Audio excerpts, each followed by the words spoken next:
East scoreless thus far here in the first half.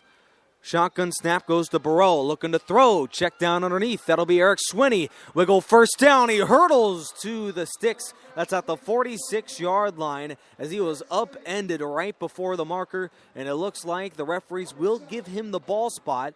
What a valiant effort for the halfback Eric Swinney to hurdle his way for a first down. Yes, sir. Move the chains. 2 for 2 is Team East on third downs. So right off the bat, I've noticed this. A lot of the offensive plays are taking time to develop, so the quarterbacks have to be patient in this one. Pistol back handoff to Swinney. A flag is down, but Swinney's loose inside the 40 and hurdles to the 34-yard line, showing his best Herculean Superman-type impact here, hurdling over 2 straight defenders, but that play may be negated. We'll check the laundry. Yeah, that flag was definitely thrown in the vicinity of holding for sure, Nick. You just add that to the list of mistakes here for these offenses. Holding by Team West. The guilty party there for Team West was number 72. That is, I'm going to take a second look at that. Give our man some love.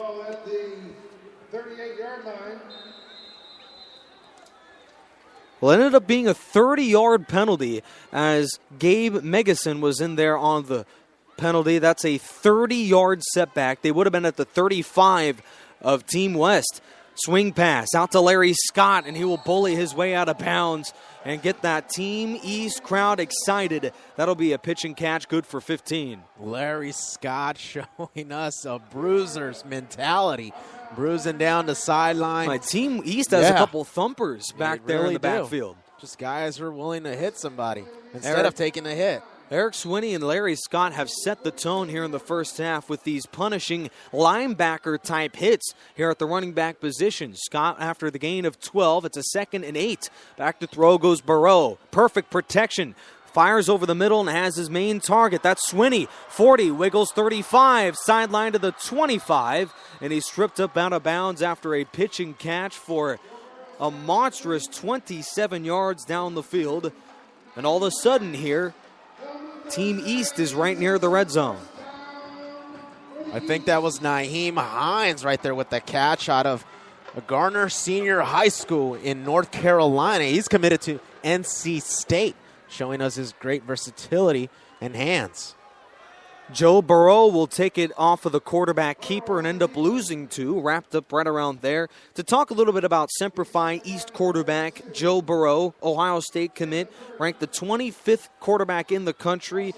He was a man that threw for the most passing touchdowns in Ohio history with 157, and he's played relatively solid first half. Urban Meyer's got himself a pretty good commit there in Burrow. And a real competitor. Another shot here for Burrow. Steps up and he'll keep it. Outside of the 20, 15, and will scamper out of bounds at around the 11-yard line. It's a 10-yard run for Joe Burrow to put Team East in the red zone. It's very interesting what we've seen thus far, Nick. We have not seen a quarterback go under center. Nothing but shotguns. Is that in the game rules as well? Hey, that's a great question. I'll look that up. Joe Burrow,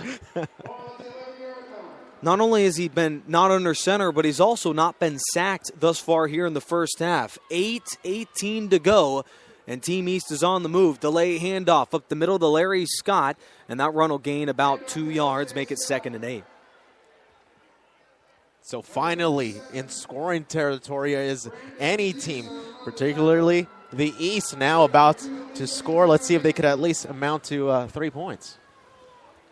These teams scoreless thus far with an elapsed 16 minutes of action, 7:50 to go, 0-0 our score, but Team East is inside the 10. A bootleg for Burrow, steps out of, no he cannot, nearly got out of a sack, but at the last moment, Team West was able to take down the quarterback, and it's a loss of, 13 yards on a 2nd down and 8. A monstrous takedown by Team West. Burrow acting like a freshman quarterback there, just holding on to the ball way too long. He takes, instead of doing a 7-step drop, which is typically the longest step drop, he took a will look like a 10-step drop and like then a some retreat more. to the other end zone. Yeah. Noah Peterson with the first sack for either ball club today. And now Team East is nearly knocked out of field goal range. Burrow will keep on a designed run on a third down and stay on his feet inside the 10 on an impressive run for the quarterback. Wiggle all the way down to the Team West 8-yard line, gaining all the yardage lost on the sack. And on fourth down, though, that run only added some comfort room for the Team East kicker, who now trots onto the field. It'll be Tyreek Thompson, or Daniel LaCamera, my apologies, to attempt what looks to be a 25-yarder. So East coach Rich Hansen decided to go with a design quarterback draw, only to make things manageable for the kicking game, but looked like Burrow had other intentions. He really wanted a touchdown. Nearly got there, too. If it weren't for the sack, I'm sure he would have been in. Daniel LaCamera will break the tie with a field goal for Team East. The kick is good. And now East leads 3-0, 6:25 to go before halftime. Daniel LaCamera is the Texas A&M commit, and we will have some stats here. It's only about 5 minutes late, but out of the end of the first quarter, passing the football has been a problem for both of these QBs, for both Team East and Team West, as we have combined, if we add all the numbers together, these QBs are a combined 6 of 14 throwing the football. So a lot of sloppy going on, huh? Burrow has gotten things going in the running game as well.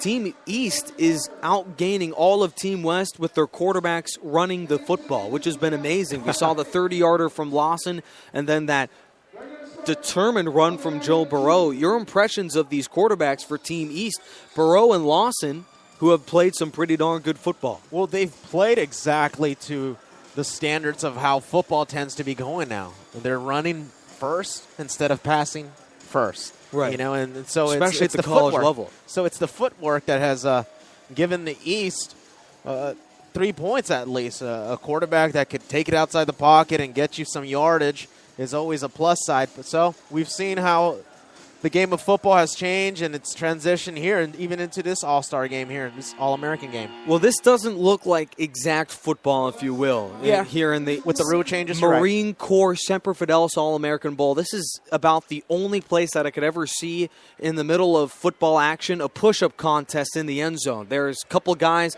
contesting to do push-ups. This man is still doing push-ups here at the end zone. I think he's at 52. And he's using his rear end more than his arms to push himself up. That's a phenomenal effort for the young man. Hey, you got to give him credit. And he'll enjoy every chance he can get to just watch this football game to do any more push-ups. I think he did 52. That's way more than I would be able ever to do. I think I'm at 8, a solid 8. Yeah, solid 8, if that. When's the latest we've tried that? A push-up contest? Years ago. Years. That was the last time that Virginia Tech won the ACC, correct? That was probably when Michael Vick was there. That's true. Boy, did he light up things at Virginia Tech. Yeah, and boy, does Marquise Lawson look a whole lot like Michael Vick. He really does. I mean, well, other than the inability to throw in this one, the footwork is nice. I mean, he can run the ball. He's gotten 2 first downs for the East. So as far as the running game goes and comparing him to Michael Vick, yeah. He was the man who also fumbled the football, though. That's something you cannot have here in this Semper Fidelis All-American Bowl. Of course, he committed before he fumbled, so Virginia Tech's not going to overrule that anymore. They're not going to pull that scholarship away, are they? Yeah, they're actually headed towards the exits by this point. Marquise Lawson finished, at least thus far here in the first half, 6:25 to go in the second. He finished with no pass attempts and had 1 long scamper for 30 yards.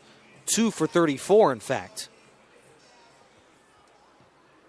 It's a squib kick here for Team East. Corralled by John Humphrey. He'll get it from the 15. Inside the 20-25 and spun down at the 29-yard line. a rowdy crowd here for Team East, at least on this side, as the tackle is made by Bo Wallace, outside linebacker out of Sherman Oaks, Notre Dame here in California. You say rowdy crowd, and it's good to see some emotion in a football game. That's what this game lacked. I mean, when you talk about Semper Fi, you're talking about Marines, a group of people that just live off of energy and emotion. Right. And so why not these players give us some emotion? Brian, for Team West at quarterback, that is Brian Lewerke, Michigan State commit, getting another drive. This will be his third possession behind center, or behind the gun, if you will. And the handoff of the middle will gain 3, make it 2nd and 7. Yeah, I looked it up. It says nothing in the game rules about a quarterback being under center. It's just a style of play shown by both coaches, the shotgun. Handoff. No, it'll be a quarterback keeper for Brian Lewerke, and that may indeed, and yes it will, pick up 10 and a first down. Lewerke is able to move the chains again. No pass completions for Team West to a wide receiver in this game, but they are able to run their way to another first down, make it 7 times that they've moved the chains this half. Delay handoff to Team West, Jamichael Hasty, and he's met right at the line of scrimmage one more time, no gain. For running backs in this game, even on both sides, it's as if the running backs are non-existent. It's the quarterbacks who are doing most of the rushing yardage. Larry Powell will check in as the halfback. Another 3-wide set, but they might as well just put in nothing but tight ends in this game. It has been your rugby-style 1940s NFL football here, as Lewerke will take a shot down the field. He's got a man, dropped inside the 25. He had a step and had reservations to the end zone. That is Kama Siverland, who flat out dropped the football. You cannot have that. Severin, that should have been a touchdown. We could have been going to Texas A&M. We should have been hearing a touchdown call from you, but this guy, right in the hands, decides to run without it. You see a lot of guys who do that instead of catching it first, then running. Well, I can understand if you hear footsteps. This man had nothing but green grass, or in this stadium by this point, yellow grass in front. A deep throw again to Severin, but it was short, going against Team East's own T.J. Wheatley. And it'll all of a sudden be a 3 and out for that Team West offense, and you cannot have that. So the West electing to go deep twice in a row, trying to avenge that drop from the previous play, trying to go deep again, and they threw to Kama Siverin in the first quarter, and currently the throws to the Texas A&M commit, they're 0 for 3. Yeah. All of a sudden here, the Aggies are a little worried about their production to their wide receiver in this game. Not only are these players representing their high schools, but also their colleges here in this football game. Who's going to make a game-changing play? Team East leads 3-0, and we'll get the football here on the punt. A high-end over-end kick, as backing up to retrieve it at the 15-yard line for Team East. That is Jalen Christian loose across the 25. Still on his feet, wiggles the other way, going right to left. Has room, a convoy in front, spin 25. The man is still going to the 30. And a run that took about 300 yards to finally be stopped. It was Jalen Christian for what'll say in the stat book, a return of 18.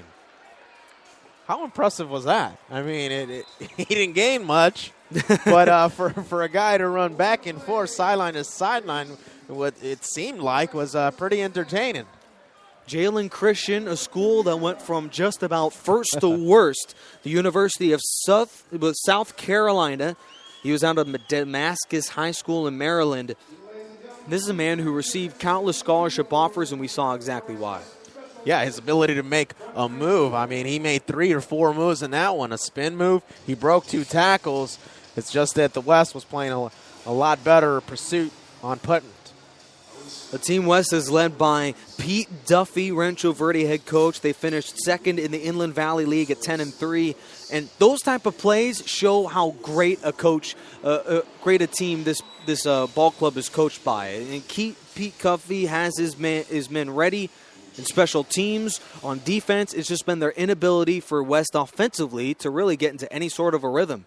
They can't really get that one play to get them going. We thought that the Kama Siverin deep throw would have been that, but that drop really changed everything. Yeah, I mean, you talk about Pete Duffy. He's a guy who's used to being around stars.